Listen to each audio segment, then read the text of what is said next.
Olá a todos. Nós hoje continuamos o estudo do livro Nosso Lar. Estamos no capítulo 42, que se chama A Palavra do Governador.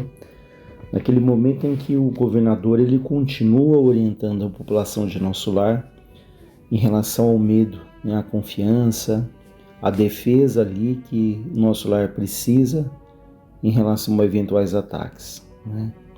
Então ele diz: é para vós, irmãos meus, cujos labores se aproximam das atividades terrestres, com mais propriedade que dirijo meu apelo pessoal, muito esperando da vossa nobre dedicação. Elevemos ao máximo nosso padrão de coragem e de espírito de serviço. Vejam, elevar ao máximo ali a coragem, sempre lembrando a origem da palavra coragem. Cor é de coração, agem de agir.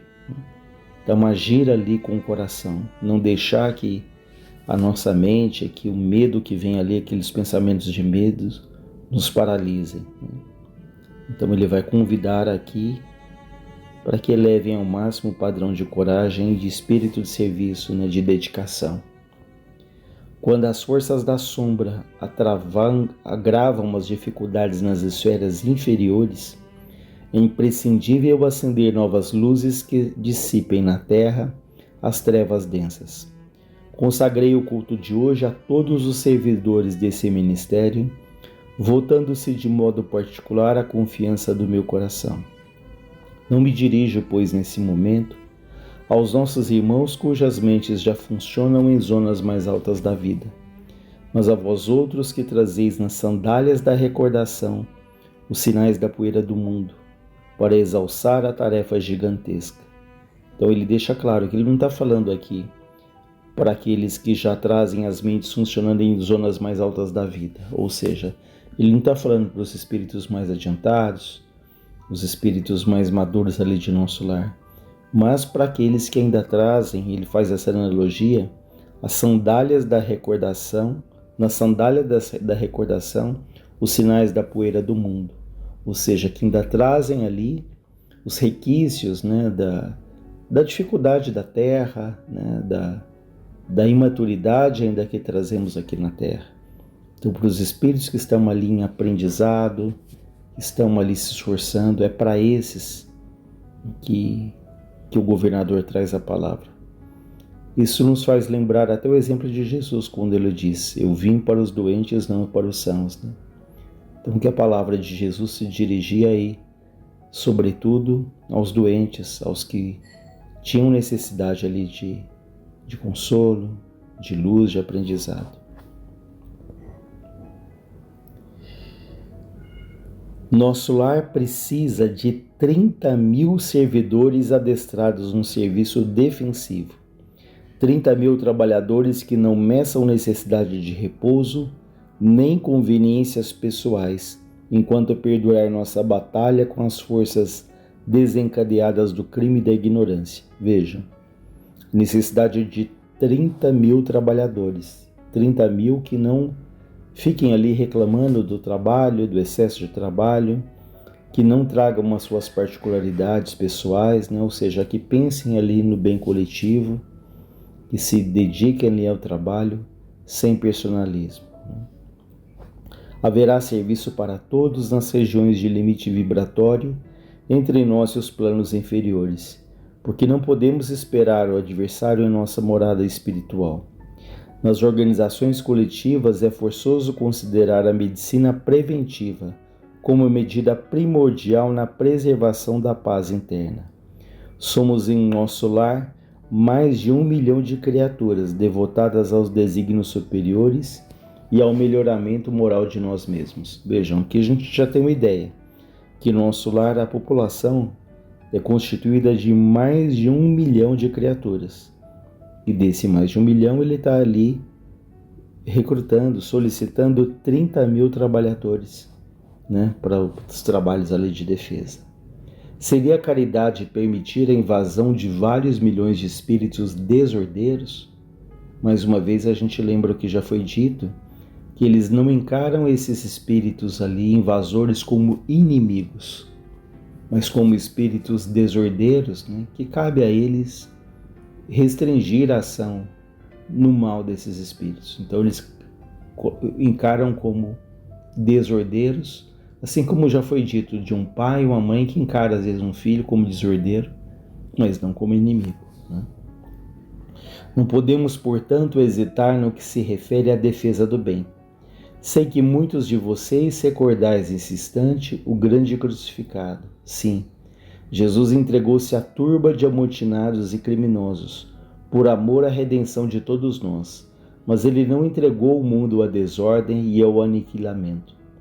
Todos devemos estar prontos para o sacrifício individual, mas não podemos entregar nossa morada aos malfeitores. Olha que interessante aqui, né? Ele cita o exemplo de Jesus, né, que se entregou ali ao martírio, mas a vida dele toda foi uma vida de defesa da terra, dos valores da terra, do bem.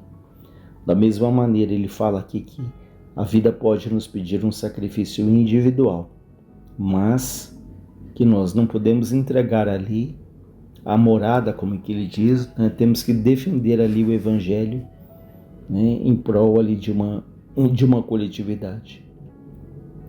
Lógico que a nossa tarefa essencial é de confraternização e paz, amor, alívio aos que sofrem.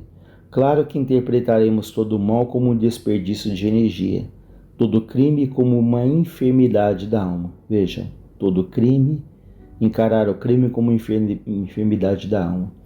Isso nos lembra uma vez mais quando Jesus diz a Pedro: Pedro, o homem no mundo ele é mais frágil, mais imaturo do que cruel.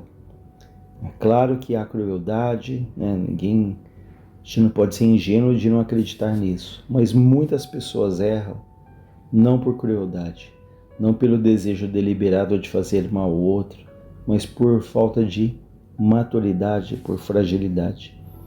Então ele diz aqui que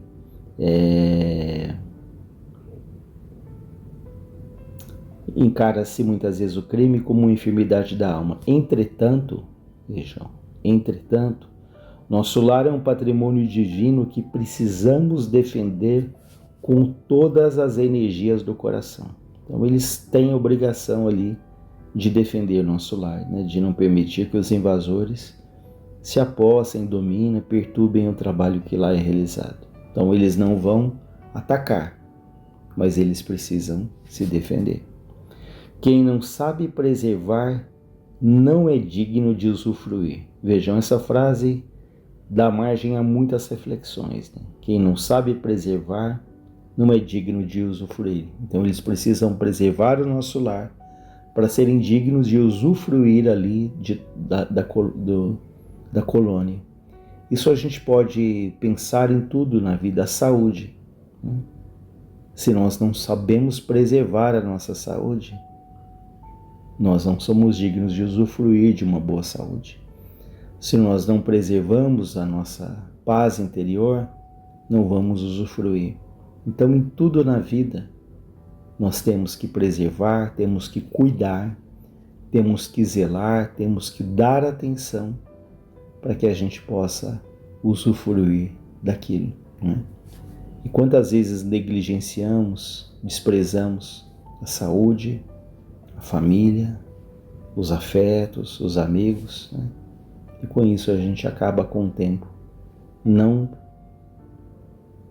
permanecendo com eles, não usufruindo, né, das bênçãos que tudo isso poderia nos proporcionar. E o governador continua dizendo: preparemos, pois, legiões de trabalhadores que trabalhem esclarecendo, consolando na terra, no umbral, nas trevas, em missões de amor fraternal. Mas precisamos organizar nesse ministério, antes de tudo, uma legião especial de defesa, que nos garanta as realizações espirituais em nossas fronteiras vibratórias.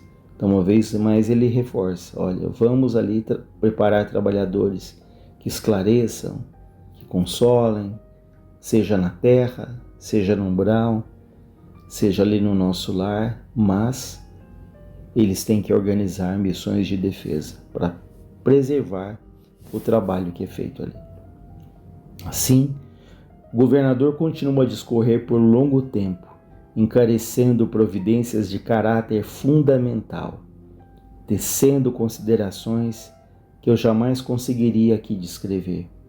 Finalizando os comentários, ele repetiu a leitura do versículo de Mateus, invocando de novo as bênçãos de Jesus e as energias dos ouvintes, para que nenhum de nós recebesse dádivas em vão. Comovido e deslumbrado, ouvi as crianças entoarem o hino que ministra veneranda intitulara A Grande Jerusalém. Aqui eu preciso fazer uma correção.